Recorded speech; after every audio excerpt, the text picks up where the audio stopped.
coisa e vive outra. Não tem como, irmãos. E vamos ser sinceros, todos nós, se já não temos ou convivemos com pessoas que são incoerentes, você confia em alguém que promete e não cumpre? Você tem um amigo que diz uma coisa e depois fala outra? Aquela pessoa que promete que vai na sua casa e não aparece? Aquela pessoa que o que disse de manhã não sustenta à tarde e à noite? Aquela pessoa que pede, que te aponta um caminho, mas ela não tem disposição de trilhar o caminho que para você ela aponta. Nós sabemos o que é uma pessoa incoerente. Nós sabemos o que é uma pessoa que diz uma coisa, mas na prática ela vive outra completamente diferente. Nós sabemos. E uma pessoa, quando ela é incoerente, ela não tem autoridade sobre a vida de ninguém. Gente, quando nós falamos sobre autoridade, e nós temos a dificuldade de compreender algumas coisas, e quando fazemos algumas reflexões, a gente faz de forma rasa e superficial. Olha, autoridade, principalmente para nós que pregamos o Evangelho, e que a nossa mensagem precisa ser uma mensagem pregada com autoridade. A autoridade, ela não é compreendida por impostação de voz, por timbre de voz, porque tem gente que tem essa ideia. A pessoa que fala firme, fala forte, é uma pessoa que tem autoridade. Não, irmãos, não é isso. Não é isso. A autoridade não está em quão bem você fala. Isso facilita a comunicação, a mensagem. A autoridade também não está no fato de você dominar o conteúdo, ter conhecimento. Isso não é autoridade. Na prática, não. A autoridade está quando você pratica, vive o que você prega. Então, normalmente, a mensagem que nós pregamos, ela surte um efeito tardio. Tem a mensagem, o efeito imediato, mas tem o efeito tardio, que é aquele que é mais importante. É quando as pessoas que, além de ter ouvido a sua pregação, no decorrer do tempo, te observando, te acompanhando, elas percebem que você é alguém que está vivendo aquilo que você está pregando. E aí está a dificuldade de nós encontrarmos pregadores nos nossos dias. Porque o nosso comportamento desconstrói a nossa mensagem. Isso é um desserviço para o reino. A nossa conduta desconstrói a nossa mensagem. A gente pode falar que é muito bonito essa nossa geração, esse tempo que nós vivemos é o tempo da informação. Quando eu comecei a pregar lá atrás, os pregadores naquela época que já pregavam, e eu iniciando no ministério, eu não tinha, pelo menos na minha diocese, na minha realidade, algum pregador que tivesse um nível intelectual muito alto. Eu estou dizendo não que eu conhecesse, não que não existisse, mas os que eu conheci não tinha ninguém. Eram homens de mensagem muito simples.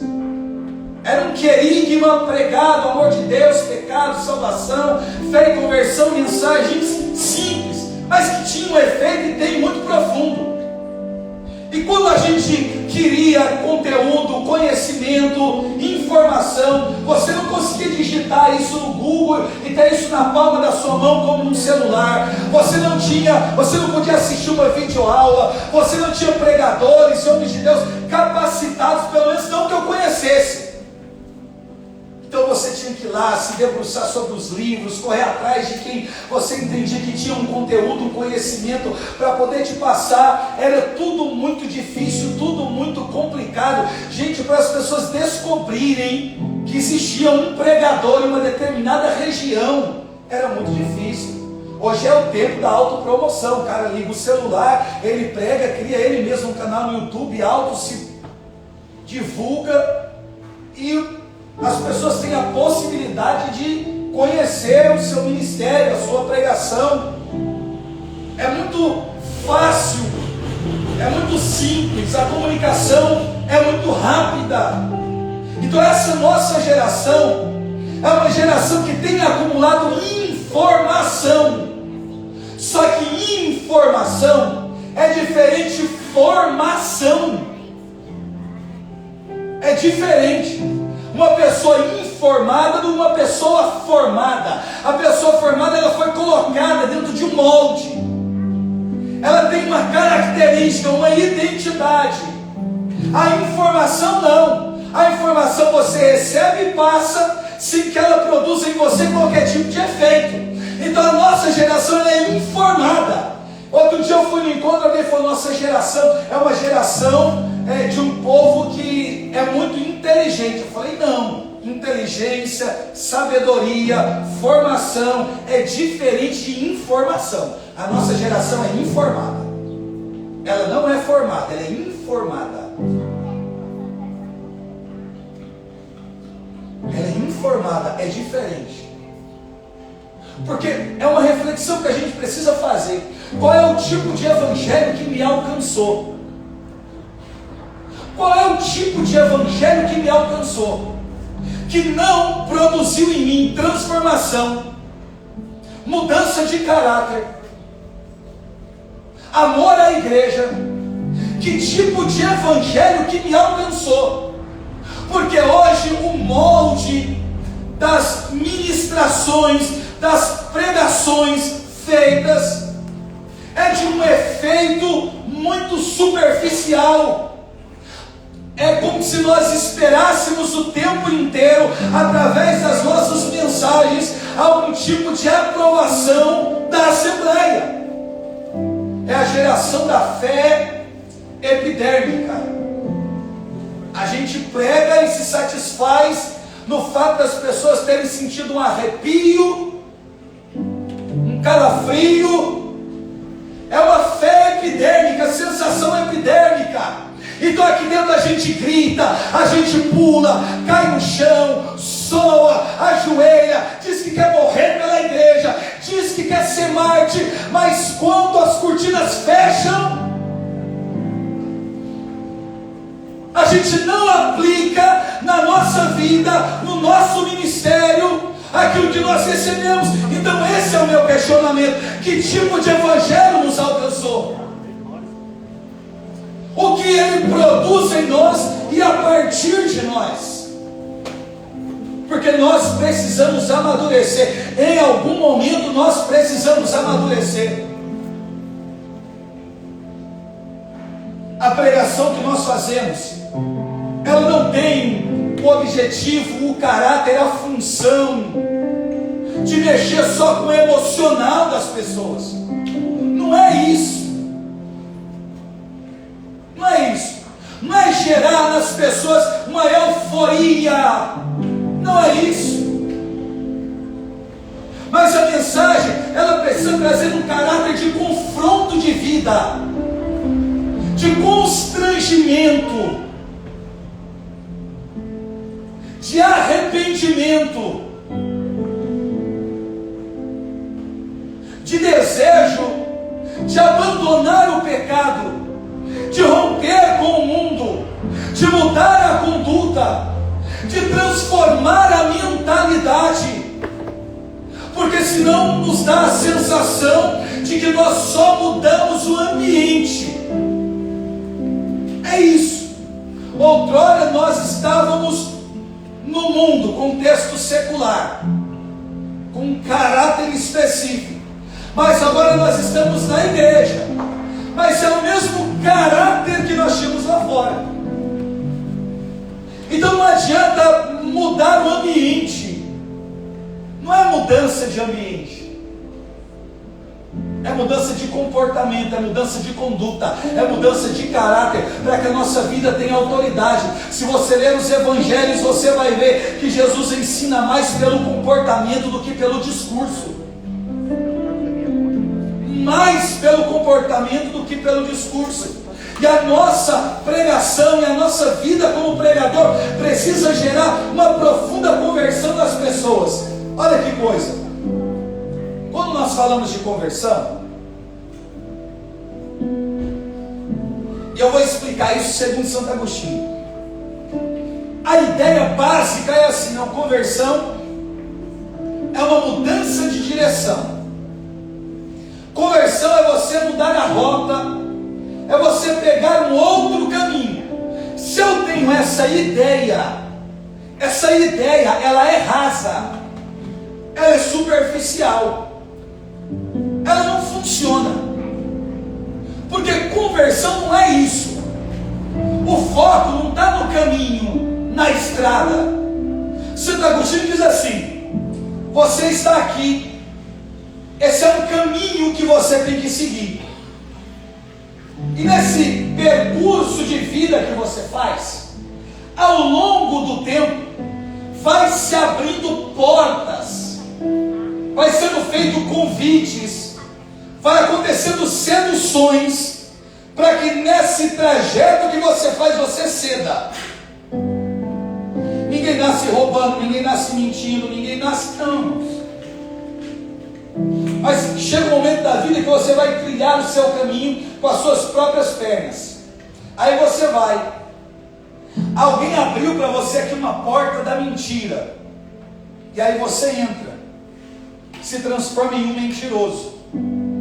Você continua no mesmo caminho. Alguém abre aqui uma porta da promiscuidade. Você entra. Mentiroso e promíscuo. Aí aqui na frente alguém abre uma porta da drogadição. Você entra. Mentiroso, promíscuo e drogado.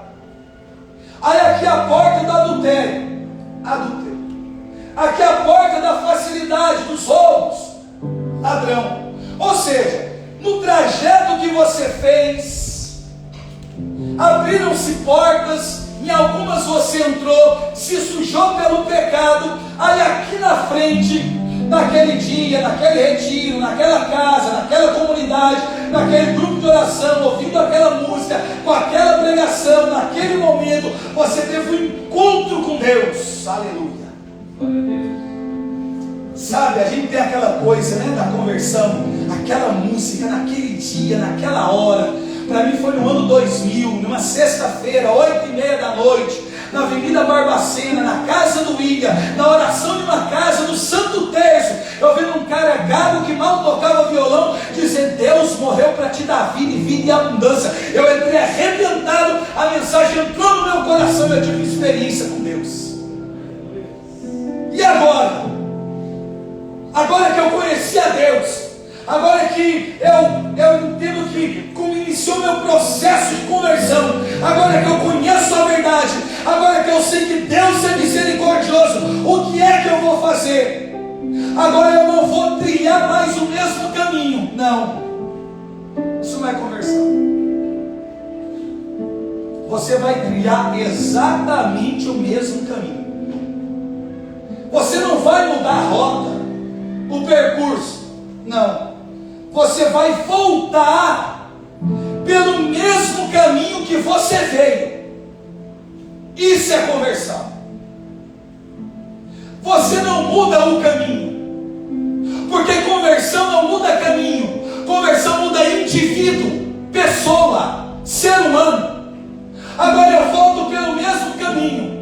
A mesma porta de prostituição que abriu vai continuar aberta. Eu vou receber o mesmo convite, só que por conta do encontro que eu tive, eu vou dizer: não entro.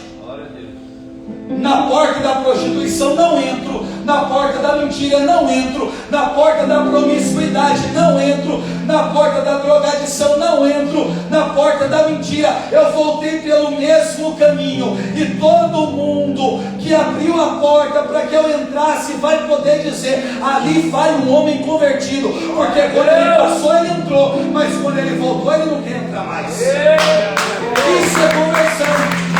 Porque você tem uma experiência com Deus, você continua morando na mesma casa, tendo os mesmos problemas, frequentando o mesmo emprego, tendo o mesmo ciclo de amigos. Claro que algumas você vai romper, tendo a mesma namorada, a mesma esposa, o mesmo marido, os mesmos filhos, são os mesmos conflitos. Tudo vai estar lá te esperando. Então quem é que muda o caminho? Não.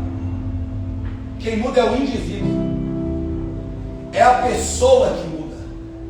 Então conversão não é para mudar a rua, mudar trajeto, mudar caminho. Não, a conversão é para mudar o indivíduo, mudar a pessoa. Abre porta e você não entra, abre porta e você não entra, abre porta e você não entra, abre porta e você não entra, abre porta e você não entra. Aí nessa coisa de você trilhar um caminho, aonde iniciou esse processo de conversão, de uma mudança interior, de uma mudança de vida, chega um momento que você entende: eu preciso comunicar a Deus às outras pessoas, porque esse anseio, essa verdade, essa palavra, esse Cristo que me alcançou, eu entendo que pode alcançar a outros. É aí que nasce, que aparece, que a gente entende qual é o nosso chamado, o nosso ministério.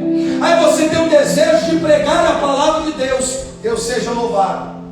Só que a partir do momento que você se mostra, se assume como pregador do Evangelho, você vai ser mais observado que antes.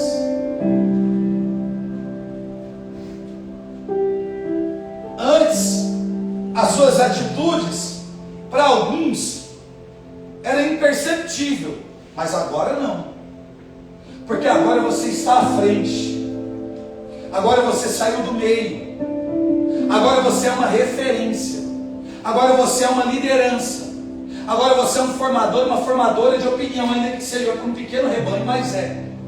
As pessoas vão prestar mais atenção em você.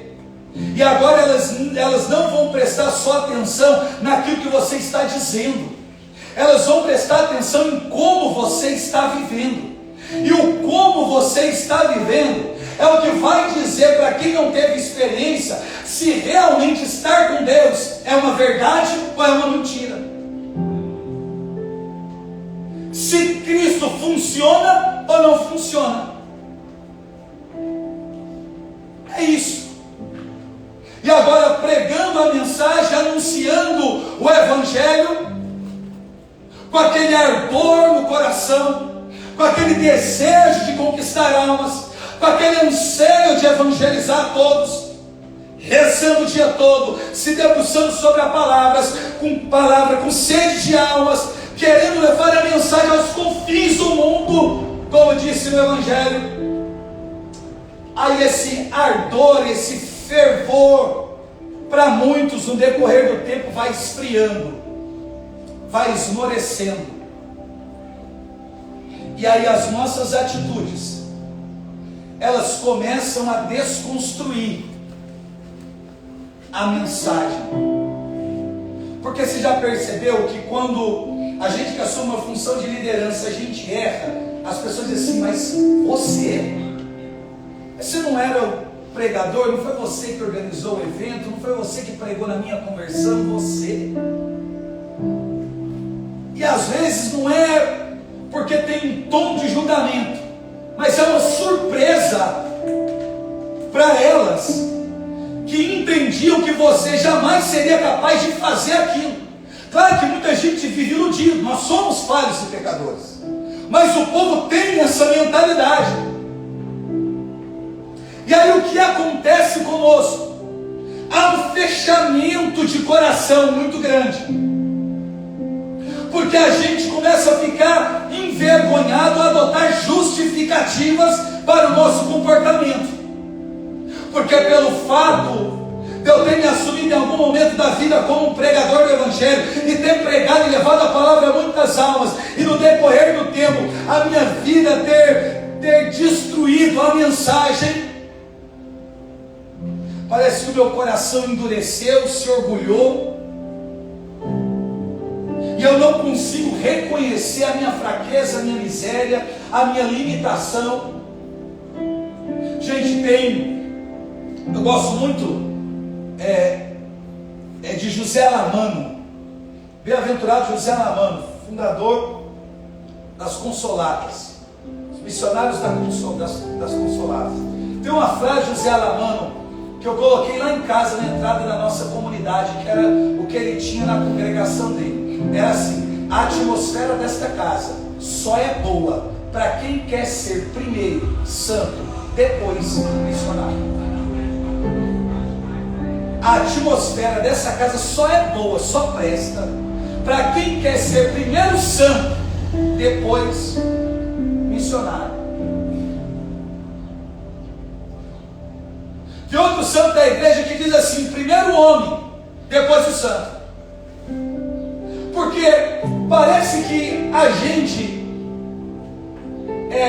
tem criado um tipo de espiritualidade, vida ministerial, desconectado da realidade, como se nós deixássemos de ser seres humanos, falhos, pecadores e limitados. E aí, por conta do ministério, do apostolado, do ofício, da pregação, da agenda cheia, a gente se esquece de trabalhar a nossa humanidade, as nossas misérias, as nossas fraquezas, e a gente começa a acreditar que nós somos uma espécie de super-heróis, como o sonho de Ícaro, voando até o sol com asas de cera. Oh, ilusão!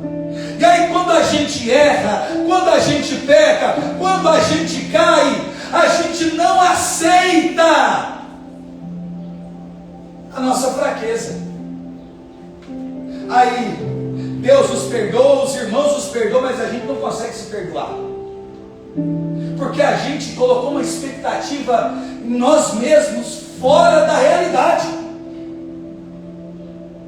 Você pode ser o melhor pregador dessa diocese, você pode fazer teologia, filosofia, você pode estudar toda a história da igreja, você pode fazer o que for, você continua sendo um ser humano.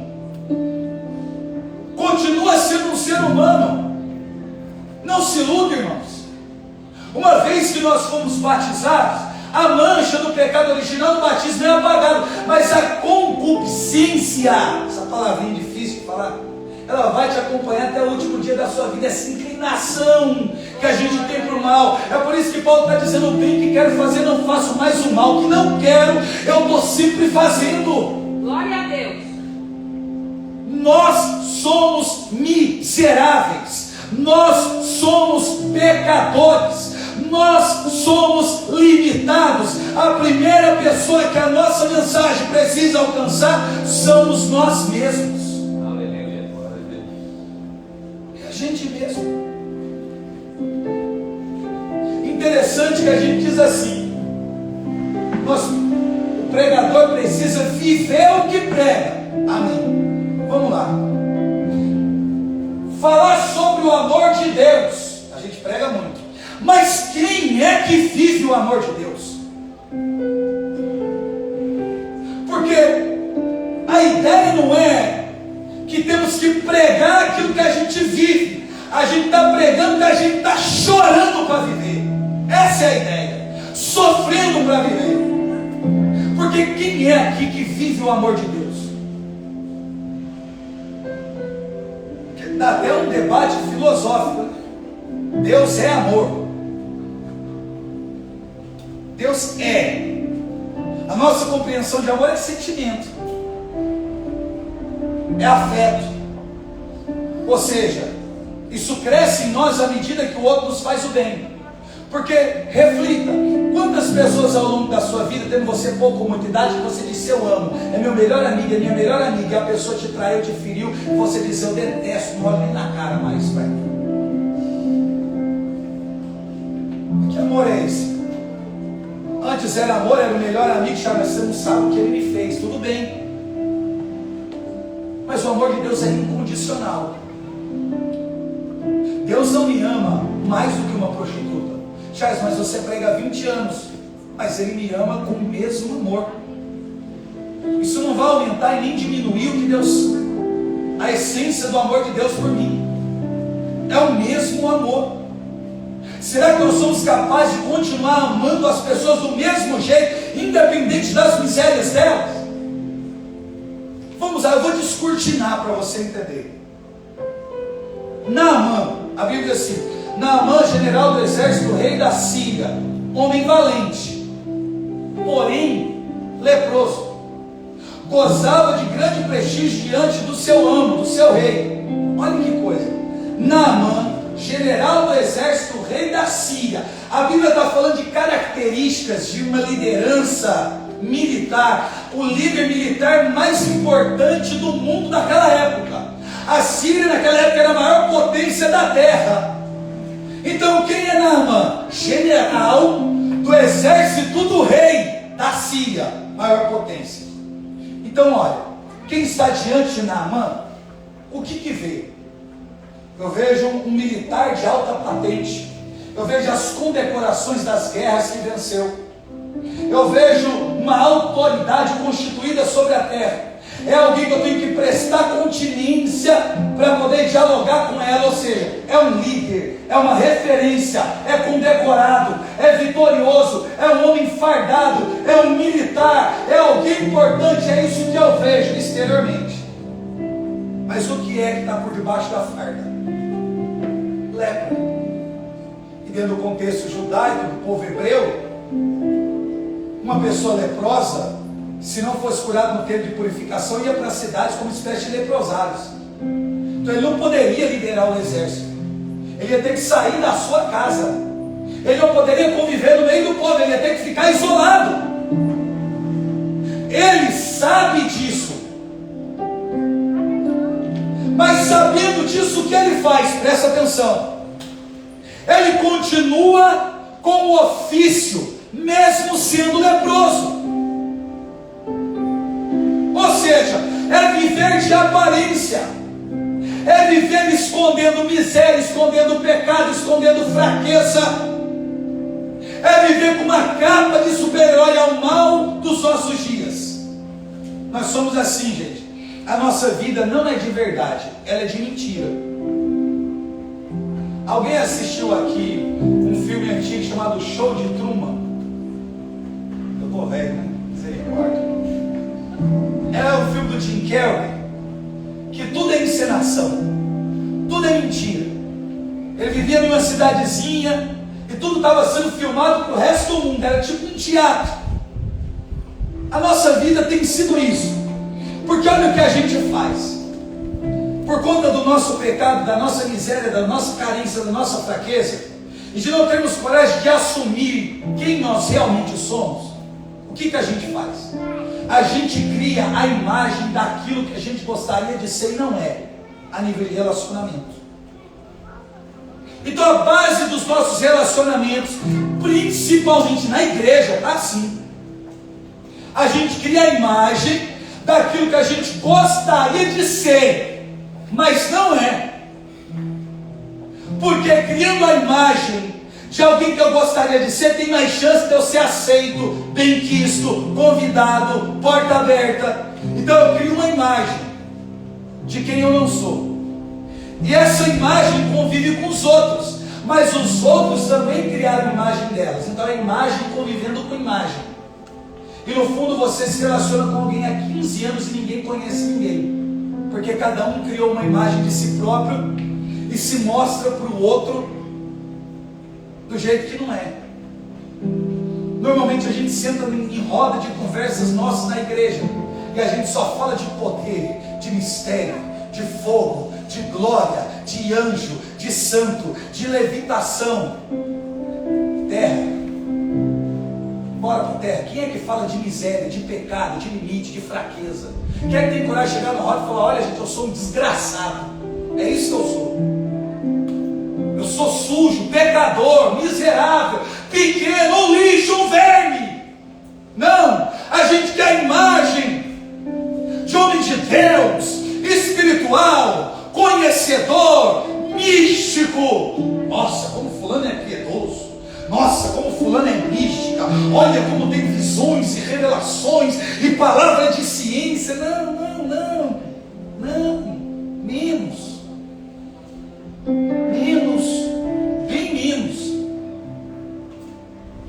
Bem menos. Às vezes eu fico assustado, gente. Eu fico realmente assustado com a nossa geração. E eu não estou pregando contra os dons, eu estou pregando contra a nossa imaturidade que abusa dos dons para sanar a nossa carência, para criar uma imagem de uma figura espiritual, quando na verdade a gente não é. Nós estamos tendo locuções hoje que nem Teresa de Ávila nas sétimas moradas teve. Aí você vai ver a vida do indivíduo não condiz com um tipo de experiência mística que ela disse ter.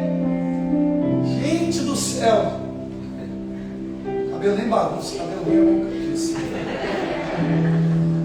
Meu Deus, a gente quer, porque parece que você não entrar no ambiente como espiritual, você não aceita. A gente tem aquela imagem, tem a capa, só que dentro, debaixo da capa tem a lepra que ele esconde. E aqui que está o problema nosso, irmãos. O nosso problema está aqui, sabe qual que é? Por que Naamã esconde a lepra? Porque ele sabe que se descobrirem a lepra que ele carrega, ele vai perder tudo que ele conquistou. Então, para poder manter a aparência, ele tem que esconder a sujeira. Poxa, se descobrirem que eu fiz determinada coisa, nunca mais me chamam para pregar.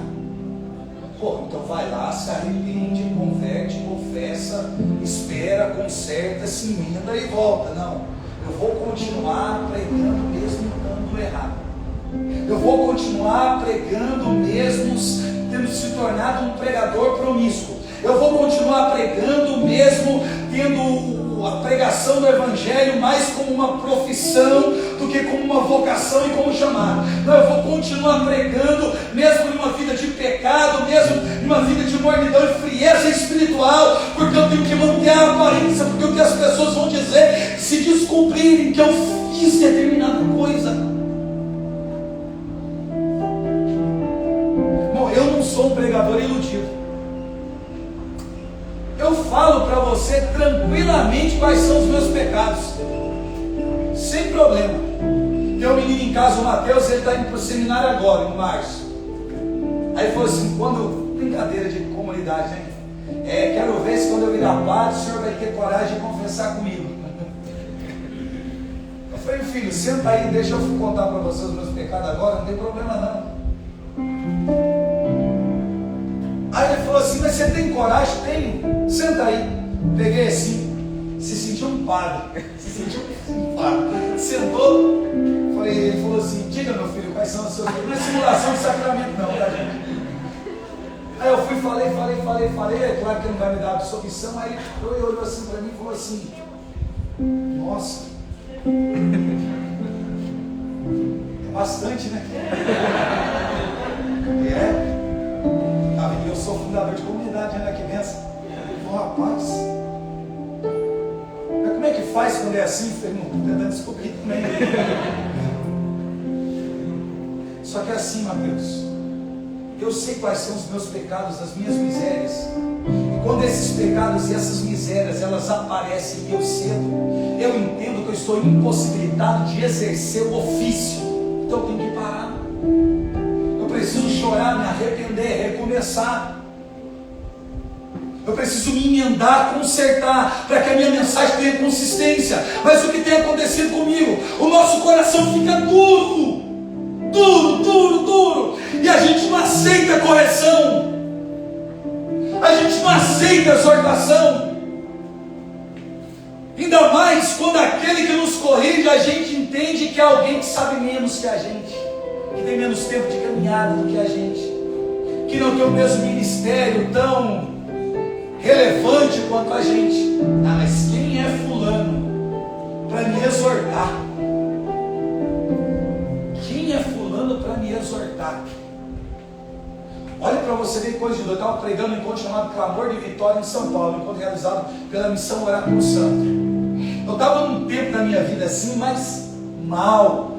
Não no sentido de que eu estava no pecado, mas sabe quando na vida da gente dá uma espécie de um desânimo tão profundo que você fica assim, eu acho que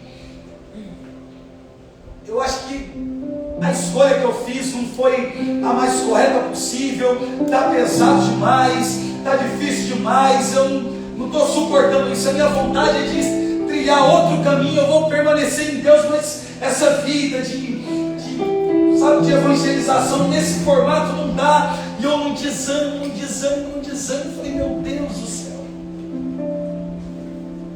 estava precisando ser despertado. Aí eu lembro que eu acabei uma pregação, fiz 2 pregações no encontro, fui para trás do palco e fiquei assim com a mão na parede assim, sabe, deprimidaço assim.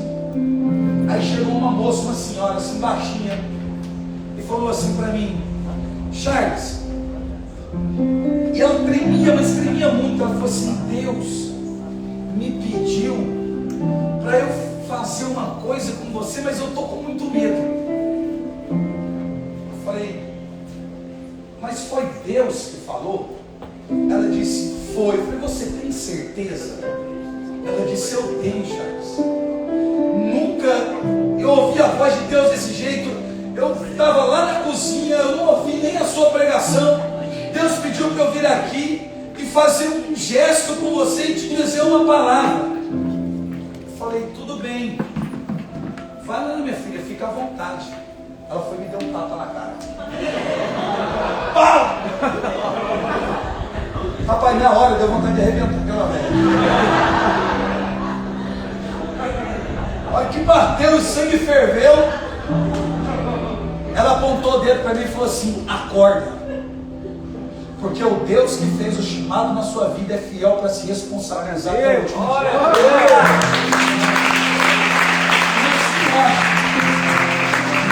Agora, a questão não é essa. Porque Deus usou dela para um gesto extremo, porque o cabeçudo aqui é orgulhoso. Porque Deus já havia me exortado por outras pessoas, de outra forma, de outra maneira, mas meu coração estava tão duro que a mensagem não entrava.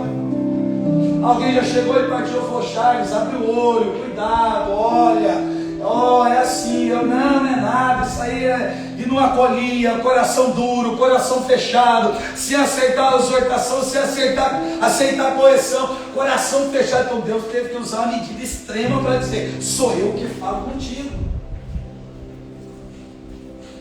Porque o nosso coração muitas vezes está assim. E como é que nós vamos viver o nosso ministério com o nosso coração endurecido? A gente não consegue exercer o ministério. E por mais que você faça, não adianta ficar usando o discurso: não, mas Deus faz a graça. Eu posso estar no pecado, ir lá e pregar, e Deus é misericordioso, Deus age, irmãos. Olha aqui, o versículo na Bíblia que me assombra é esse: Senhor, em teu nome milagres eu fiz. E quando chegar nos últimos dias, muitos dirão: Senhor, em teu nome milagres eu fiz, falei em outras línguas e também profetizei. E Jesus vos dirá: apartai-vos de mim, vós que praticais a iniquidade, porque na verdade eu não vos conheço. O ministério, o dom, o talento, ele não é para a nossa salvação diretamente, mas para a salvação dos outros. A mesma mensagem que salva muitos é a mesma que pode te condenar. Então, de repente, o ministério que Deus te deu vai ser um instrumento de salvação de muitos, mas um instrumento da sua desgraça, se você não viver bem. Porque a mesma cruz que nos salva é a mesma que nos condena, se você não abraçar a cruz de Cristo e aceitar o sacrifício vicário. Então, até quando nós vamos ficar com a dureza do nosso coração? Quando que vai chegar o momento que vamos fazer como Naamã, de arrancar as nossas vestes? Eu acho interessante que quando aquela jovenzinha israelita ouve a conversa, ela vai até a esposa de Naamã e diz assim: olha, se o meu amo fosse ter o profeta que reside na Samaria, ele o curaria da lepra. Como que diz: olha, eu não posso fazer nada, mas eu conheço alguém lá da minha região, da Samaria, um homem de Deus, o profeta Eliseu. Se Naamã for até lá, vai resolver esse problema. Ela está dizendo assim: eu conheço um homem de Deus. Ô irmão, você conhece um homem de Deus, uma mulher de Deus, alguém provado pelo tempo? Não estou falando de alguém que começou a caminhar agora, não. Estou falando de alguém provado pelo tempo, alguém que foi envergado, cuspido, massacrado e permaneceu. Um homem de Deus, uma mulher de Deus. Ela está dizendo: eu conheço um homem de Deus. Se Naamã for até lá, vai ser curado da lepra. Aí a Bíblia diz que ele pegou os carros, os cavalos, pegou tecido, pegou ouro, pegou prata, porque é típico da cultura levar presente para o profeta. Isso se perdeu nos nossos dias, é por isso que eu estou lascado. Ninguém leva nada mais para a gente, né? É assim, a gente está vendido hoje. Antigamente, se vinha conversar, trazia ouro, prata, veste, né? Hoje em dia, só tira. Aí ele fez tudo e foi. Gente, vamos ser sinceros. Como é que a gente recebe uma visita em casa? Bem, a casa fica mais limpa do que de costume, a comida é melhor do que de costume, a sobremesa é melhor do que de costume, não é? Os filhos estão mais educados do que de costume, porque é uma visita que vem na casa, você recebe bem, principalmente em Minas, é café, pão de queijo, entra, a casa é sua, pronto. Você não acolhe no portão. Aí lá vem Naamã, o militar mais importante do seu tempo, bate na porta de Eliseu. Aí Eliseu manda o servo dizer para ele: lava-te no Jordão e serás curado. Aí ele diz assim: Naamã foi despeitado, dizendo: eu pensei que ele viria em pessoa, imporia as mãos no lugar infectado, daria por mim e eu seria curado da lepra. Ou seja, eu pensei que ele ia vir abrir a porta, colocar a mão, fazer uma oração. Gente, o que Naamã está dizendo ali? A mensagem é mais importante do que eu. Você não precisa me ver. Você só precisa obedecer à voz de Deus. Não tem a ver comigo, tem a ver com a mensagem, com a voz de Deus. Com a voz de Deus. Imagine você receber alguém assim na sua casa. Porque parece que está destratando, ou parece que, né, Naamã, quando recebe a mensagem, dá a sensação de um homem arrogante. Porque disse, o rei rasgou as suas vestes, dizendo assim: sou eu porventura um Deus, para dizer que este me mande curar da lepra? Rasgou as vestes. Naamã disse: não faça isso, rei. Deixa que ele venha até mim, saberá que é um profeta em Israel. Olha que coisa, irmão. É igual Paulo dizendo: sejam meus imitadores. Para o cara chegar no nível desse, sejam meus imitadores. Para a gente chegar no nível desse, deixa que venha até mim, saberá que é um homem de Deus aqui nessa terra. Você tem que ser muita coisa. Você tem que ser muita coisa. Deixa que ele venha até mim e saberá que há um profeta em Israel. Aí Naamã, todo bravo, porque não foi a coisa. Os rios de Damasco, a Abana e o Farfar não são melhores que todas as águas de Israel. Eu não poderia me lavar neles e ficar curado. Agora ele me mandou me dizer que lava-te no Jordão e será curado. Aí o servo falou: meu pai, ele não pediu nada difícil. Como que a gente não tem escolha, não é melhor fazer? Aí ele foi e se despiu. Gente, o sucesso ministerial está aqui. Se despiu. Eu vou mostrar quem eu sou. Ah, mas vão me criticar. Ah, mas as portas vão fechar. Ah, mas eu serei perseguido. Ah, irmão, não chora por isso não, querido. Jesus te enganou? Seja sincero. Jesus não engana ninguém. Olha para as bem-aventuranças. Bem-aventurados os pobres, bem-aventurados os mansos, bem-aventurados os misericordiosos, bem-aventurados os que choram, bem-aventurados os que têm fome e sede de justiça. Aí no finalzinho, aí não é para o povo que está ali, no finalzinho é só para o discípulo mesmo. Como quem tira o olho assim da massa e olha assim para os discípulos assim: bem-aventurados sereis quando vos perseguirem, vos caluniarem, e mentindo disserem falsamente todo mal contra vós por causa de mim. Alegrai-vos e exultai, porque será grande a vossa recompensa nos céus, pois assim fizeram com os profetas que vieram antes de vós. Jesus está dizendo: todo mundo se lascou e vocês vão se lascar também. Essa é a minha interpretação. Todo mundo foi arrebentado e vocês também serão. Então não estou enganando ninguém. Bem-aventurado vocês só vão ser quando vocês forem perseguidos. Não só isso. Caluniado, não só isso. Quando mentirem, disserem todo mal contra vós por causa de mim, não só isso. Quando tudo isso acontecer e a resposta de vocês forem alegria e exultação, que exultação é a alegria da alma, Jesus está dizendo: quando alguém falar mal de você e o seu sentimento primeiro for alegria por dentro e por fora, quando mentirem e o seu sentimento for alegria por dentro e por fora, Quando inventarem as coisas contra você, e o seu sentimento, alegria por dentro e por fora, ali você é um bem-aventurado. Fora isso, a gente está fora do Evangelho. A gente não chegou aonde a gente deveria. É por isso que mostrar quem nós somos, rasgar o nosso coração, mostrar a nossa miséria, assumir as nossas limitações, a nossa fraqueza, assumir a nossa fraqueza, é o nosso sucesso ministerial. É o nosso sucesso ministerial. Porque se você quiser saber quem é o Charles, não pergunte por Charles, igual eu tenho coragem de dizer para você. Mas pergunta para minha esposa, e para minha filha, e para o meu filho, quem eu sou. Porque aí eles vão poder dizer, ela, quem eu sou como marido, e os meus filhos, quem eu sou como pai. Porque como evangelizador, vindo aqui no final de semana, recitando capítulo e versículo bíblico, irmão, para quem prega o evangelho há 20 anos a mais, tem obrigação de recitar meia dúzia de versículo bíblico de cor. Isso não é a essência do evangelho, não. A essência do evangelho está muito mais em você nem saber ler a Bíblia, mas de tudo que você ouviu, você praticar, do que você recitar ela inteira e não conseguir colocar em prática nada daquilo que você recita.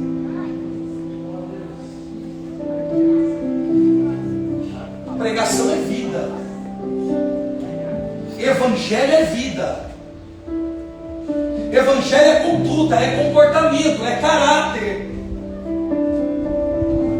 Evangelho é a capacidade de aceitar as minhas misérias, os meus limites, saber qual é a minha fraqueza. Evangelho é saber que sem a graça de Deus eu não posso nada. Evangelho é mesmo eu tendo capacidade, dons, talentos, inteligência, saber que quem faz a obra é Deus e não o homem. Isso é Evangelho. Evangelho é eu entender que a mensagem que transforma o coração só transformou por conta da ação do Espírito e não pelo poder da minha oratória, do meu convencimento, do quanto eu sou articulado, do quão bem eu falo a língua portuguesa. Não é isso. Não é isso.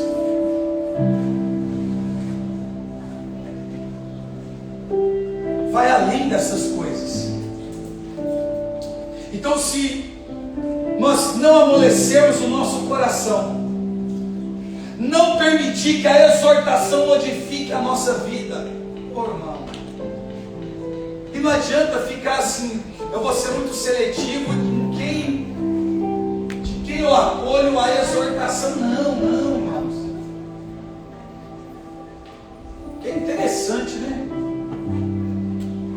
Às vezes, aí eu chego aqui no irmão e falo assim, irmão, você precisa abandonar o pecado.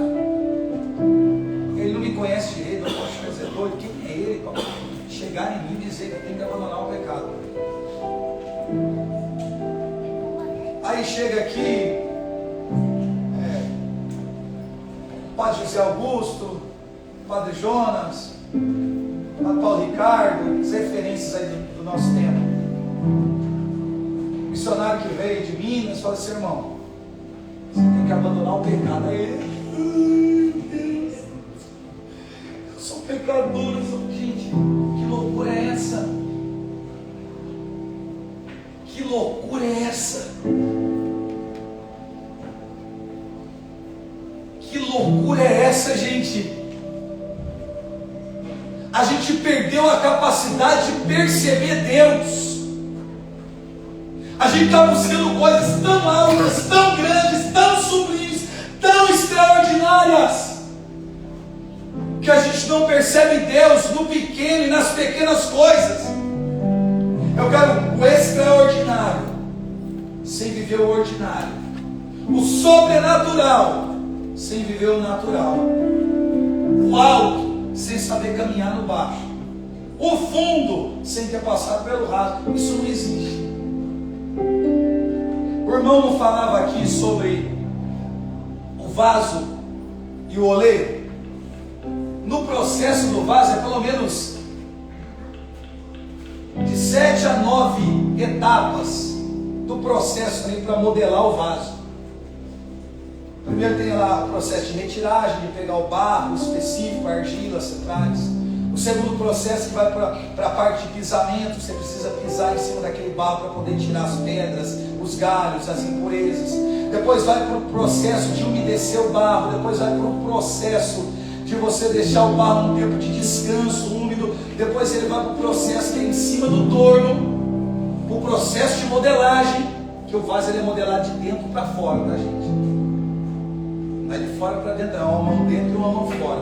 Só que tem uma etapa no processo, que é onde o oleiro, ele faz a parte mais importante do processo para mim, até que ele se torne um vaso com utilidade, que é preencher os vazios e retirar os excessos, que é o processo que a gente tem pulado na igreja. A gente está lá no mundo, alguém vai e retira, primeiro processo. Aí a gente vem para a igreja, tem as impurezas, né? Eu fui fazer a primeira comunhão, ser batizado no Cristo depois dos 18. Aí tem toda a impureza, aí vai tirar a impureza, tira a impureza, tira a impureza. Você vai para a vida de sacramento, confessa, e vai, né? Tudo bonitinho. Aí vem para o tempo de descanso, processo. Aí a gente se sente capaz. Mas eu estou bem, mas eu estou na igreja. Mas eu estou com o sacramento esse dia, mas eu já estou há 2 anos no grupo, mas já estou servindo, mas eu já estou, isso eu estou preparado. Tem muito buraco e muito excesso. Eu converti num dia, uma semana depois eu estava pregando. Quem foi o louco que me colocou para pregar? Mas eu estava pregando depois de uma semana. Porque a minha vida era tão errada que eles entenderam que eu testemunhar aqui e ajudar outras pessoas. Mas uma semana é garantia de estabilidade? Não. Mas me colocaram, eu na inocência fui. Não sabia falar nada, deu tudo errado. Deixa eu contar isso aqui para vocês. Eu conto nos lugares e o povo acha graça. Minha primeira pregação. Uma garagem com 48, 50 jovens assim, me colocaram lá. Me deram lá o texto para pregar das 10 virgens. A única coisa que eu consegui falar, de tanto que eu tremia, foi que das virgens prudentes e das imprudentes, né? Eu falei assim, olha, as virgens, elas eram virgens porque não tinham tido relação sexual. Depois eu branco. Essa foi a minha pregação. Então eu fiquei lendo aquilo o dia inteiro, a tarde inteira, a semana inteira, e só saiu aquilo. E você pregar para jovem é um problema, por quê? Eles até tentam segurar a risada, mas depois com o primeiro solta e não acabou. Aí foi aquela gargalhada, e me deu uma vergonha, eu mirei o portão assim e corri. Eu falei, eu não vou pregar mais. Aí os meninos na semana acharam, cara, assim, você não sabe falar, você é esquisito, sua cara é de bravo, você grita muito e é assim, cara, tenta outra coisa. Eu falei, não, eu vou tentar de novo. Aí o cara, então vai, pega o mesmo texto para ficar mais fácil. Aí me deram um livro que eu li, era em 4 dias, Os Santos que Abalaram o Mundo. Primeiro livro que eu li. Aí lá tinha a vida de Santo Inácio, São Francisco de Assis, Santo Antão. Pô, irmão, quando eu li a vida de Santo Antão, eu fiquei muito doido com a vida de Santo Antão. Aí a vida de Santo Antônio, fiquei doido com a vida de Santo Antônio. Aí eu fiquei naquela mentalidade assim, quando esses homens pregavam, os animais prestavam reverência para eles. Os peixes, o jumento que ajoelha, eu fiquei com aquele negócio. Aí eu fui pregar na casa do William, no mesmo lugar que eu tinha convertido, no mesmo lugar que deu errado a primeira vez. Aí eu comecei a falar e começou a sair umas coisas assim, falando, e todo já, né? Porque quando começa a dar certo a gente vai se soltando. Aí o William tinha um cachorrinho desse tamanho assim, ó, pretinho. Ele tinha um corredorzinho, ele foi vindo assim. A hora que eu vi o cachorrinho do William vindo, eu falei, é agora. Deus vai mostrar que essa mensagem aqui é poderosa. E eu já fiquei todo cheio, estofei o peito. Aí o cachorrinho veio, foi bem no meio do círculo assim. Ele olhou para mim assim, eu parado, eu olhando pro cachorro, esperando um feito que mostrasse que a mensagem estava firme. Aí o cachorro virou assim de costa e cagou. Rapaz, na hora, eu não sei se foi o diabo, a minha consciência disse: a sua pregação na bosta. Desculpa a expressão. Rapaz, naquele negócio ali que eu vi, o cachorro saiu. E foi essa reação, todo mundo riu. Aí eu de novo mirei o portão e fui embora. Rapaz, o diabo me envergonhou, não é possível. E eu fiquei com aquilo ali o tempo inteiro. Parecia que tudo que eu tentasse fazer ia dar errado. Porque eu estava querendo começar uma casa pelo telhado. É um gesto simples, engraçado, mas é uma coisa que eu estava fazendo que não tinha consistência nenhuma. Então eu sei que início de ministério é muito difícil. Que perseverar como pregador do evangelho é muito difícil. Agora, tem certo tipo de dificuldade que nós só enfrentamos no ministério porque somos nós que colocamos ali coração fechado. Coração fechado. A gente lê muito sobre a vida dos santos e pouco sobre o texto das nossas misérias. A gente conhece a vida dos santos e os documentos da igreja e os capítulos e versículos da Bíblia, mas a gente não identifica a nossa fraqueza, o nosso espinho na carne.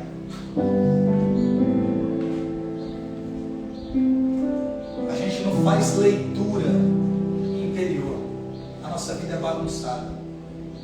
É como um jovem monge perguntando para o seu abade o que era vida interior.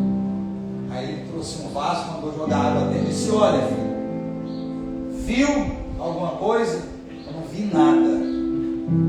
Vai ali, daqui a pouco eu te chamo. O tempo passou, vem cá, olha aqui dentro do vaso com água, o que você vê? Ele disse: eu vejo o meu reflexo na água. Vida interior é isso. É quando você tem a capacidade de enxergar interiormente quem você é e não viver iludido. Porque a agitação da vida, das coisas, do ativismo deixa a gente iludido. A gente começa a acreditar que a gente é uma coisa que a gente não é. Que a gente é uma coisa que a gente não é. E o nosso coração vai fechando. Olha que coisa, irmão. Vou descer amanhã, porque aqui nós estamos na equipe de pregador. Eu comecei pregando em rua, praça, na rua, porque nos grupos de oração ninguém me chamava para pregar, porque eu gritava muito. Olha que loucura, eu nem grito. Aí você grita muito, isso é muito escandaloso, aquela coisa. E aí eu não era o pregador nos moldes, no padrão que o pessoal na minha região entendia como certo. Eu falei: mas eu tenho que evangelizar em algum lugar. Então eu fiquei os 4 primeiros anos da minha vida pregando em rua, pregando dentro de ônibus, pregando na praça, dormindo com os irmãos de rua, fazendo pastoral em presídio, pregando dentro de presídio. Era esses lugares que eu ia, grupo de oração em favela. Era esses ambientes que eu pregava todo o tempo, indo daqui para ali, para ali. Aí daqui a pouco eu comecei a ir no encontro, em outro encontro, já estava fora da diocese, pregando em outros estados. Aí minha plateia era 4, 5, 6 pessoas, meia dúzia de dependente químico. Daqui a pouco tinha 500 pessoas, 1000 pessoas, 2000 pessoas, 5000 pessoas. Aí comecei a ir pregar praticamente no Brasil inteiro. Comecei a ir para outros países pregar. Comecei a ir para a TV, fui para Canção Nova, no programa do Dunga. Preguei profecia, aquela coisa toda. Um dia você está pregando na rua, no outro dia você está pregando num palco gigantesco, muita gente. E você começa a acreditar que você é uma coisa que você não é. Aí um dia eu estou em Arujá, São Paulo, pregando um encontro junto com outro pregador. Olha a minha cabeça, porque falar da miséria dos outros é fácil, tem que falar da nossa. Eu sentei aqui do lado e o menino chegou todo tremendo do meu lado e falou assim: meu sonho era te conhecer. Eu falei: nossa, irmão, você sonha baixo. Ele falou: meu sonho era te conhecer, a sua pregação mudou a minha vida. Eu comecei a pregar por influência das suas pregações e tudo. Eu fui falando: eu estou muito nervoso para pregar, e não sei o que, como é que eu vou pregar, né, antes de você, e não sei o que e tal. Falou. Falei assim, irmão, fica tranquilo, vai lá e prega. E depois eu conserto a cagada que você vai fazer.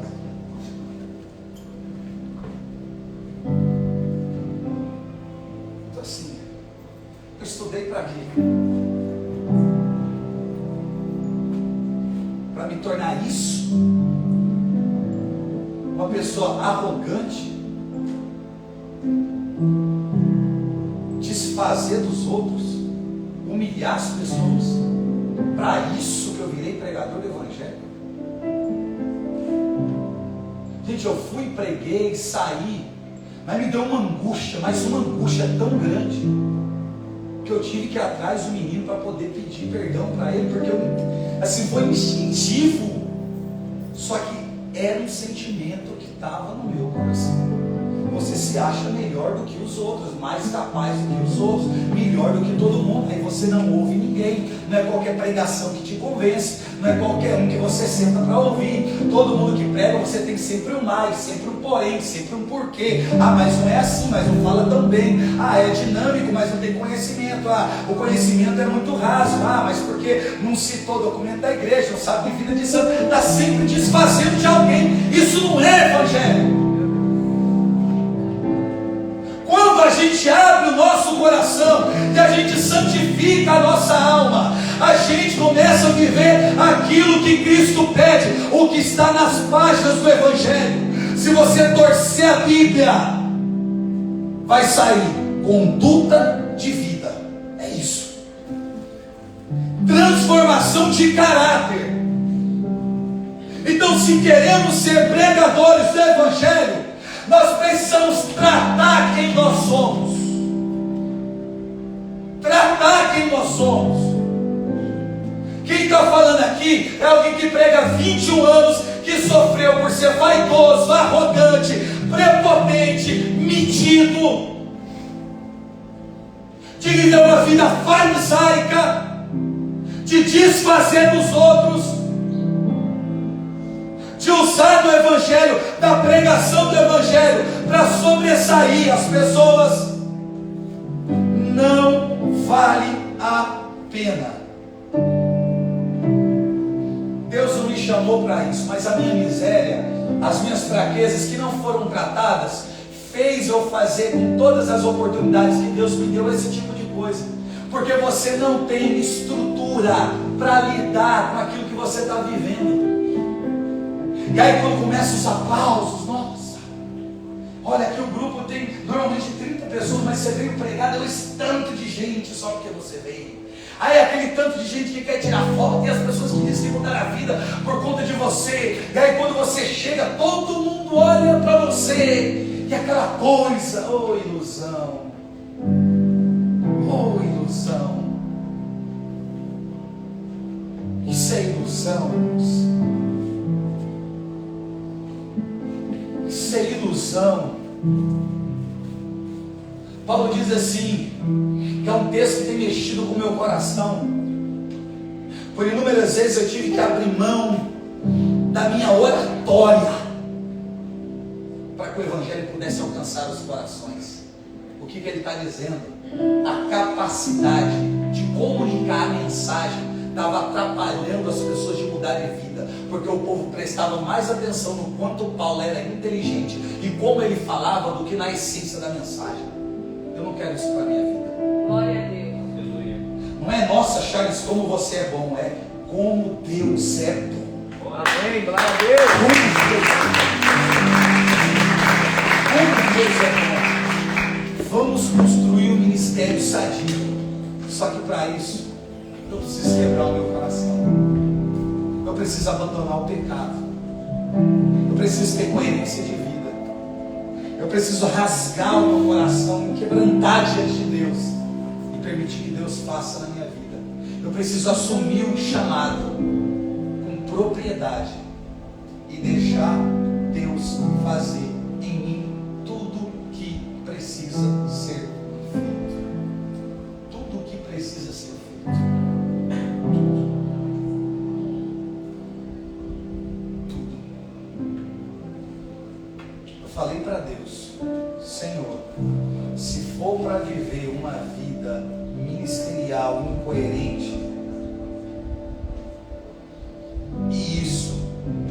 causa da minha condenação que eu não pregue mais o Evangelho. Que eu não pregue. Que o meu bispo chegue em mim e peça silêncio. Charles, eu quero que você silencie. Pronto. Não precisa nem ser o bispo. Se o meu padre fizer isso, eu já paro.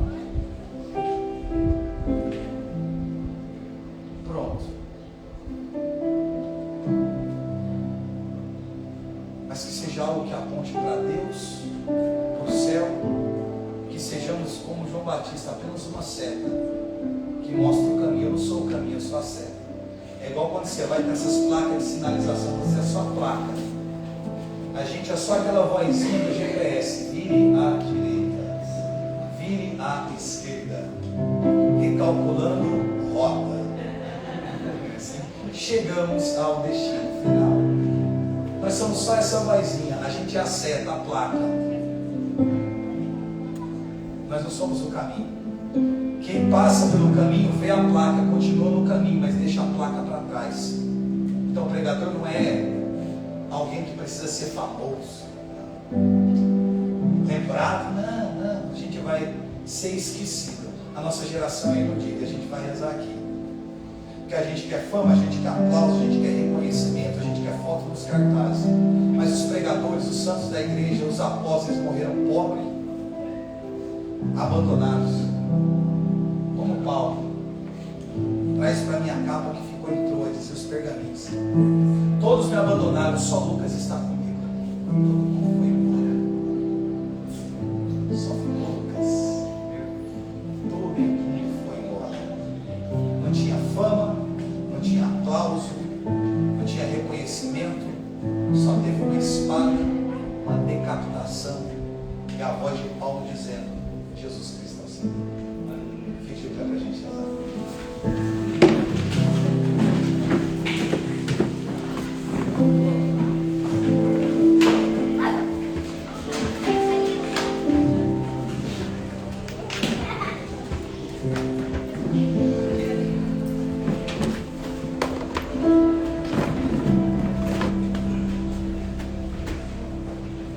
O ministério é um tesouro, mas nós somos vasos de barro, frágil demais. Nós temos as nossas fragilidades, mas o ministério é um tesouro, na graça de Deus. Só que a gente precisa ter consciência que nós somos barro. Por que Deus está dando aquela visão a Jeremias? Porque Deus está dizendo assim: a casa de Israel não poderia ser como barro nas minhas mãos? Por que isso?